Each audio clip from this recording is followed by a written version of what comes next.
Hi everyone, welcome to the nursing tech Jyoti. आज मैं आपको बहुत ही इंटरेस्टिंग टॉपिक पढ़ाने वाली हूँ, सो वीडियो एंड तक जरूर देखना।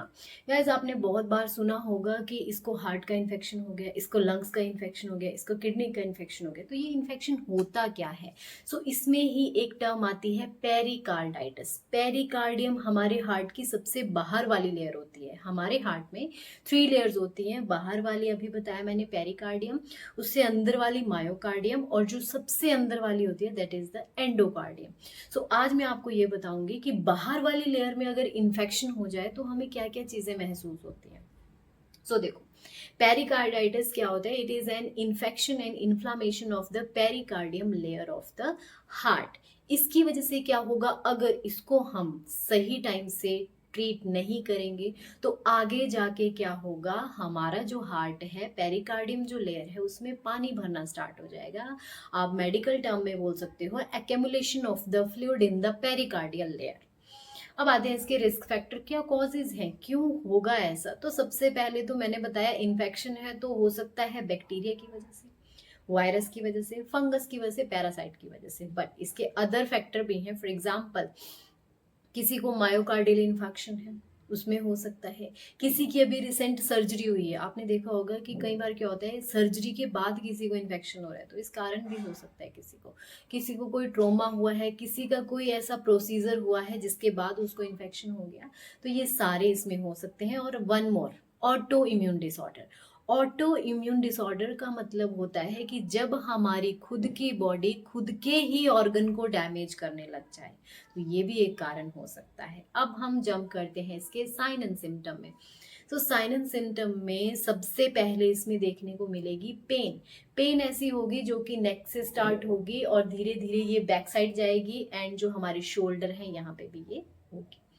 नेक्स्ट आता है, ये जो पेन होगी ये मेनली जब पेशेंट सुपाइन पोजीशन में होगा, इट मीन जब वो बेड पे लेटा होगा तब उसको पेन होगा। और ये जो पेन है ये मेनली तब फील होगी ज्यादा जब वो सांस लेगा, मतलब इंस्पायरेशन के टाइम पे उसको पेन होगा। नेक्स्ट इसमें फीवर, फटीग, टेकिकार्डिया, टेकिपीनिया, ये सारे सिम्टम आएंगे। और जब डॉक्टर इसमें ऑस्कल्टेट करेंगे हार्ट की साउंड को, तो वहां पे पेरिकार्डियल फ्रिक्शन रब वहां पे महसूस होगा। नेक्स्ट आते हैं डायग्नोसिस। क्या क्या हम इसमें डायग्नोसिस करेंगे? सो गाइस, सबसे पहले हिस्ट्री टेकिंग। हम पूछेंगे कि आपकी कोई पहले सर्जरी तो नहीं हुई थी, आपको कोई इन्फेक्शन तो नहीं हुआ था। ये सारी हम हिस्ट्री लेंगे, फिजिकल एग्जामिनेशन करेंगे।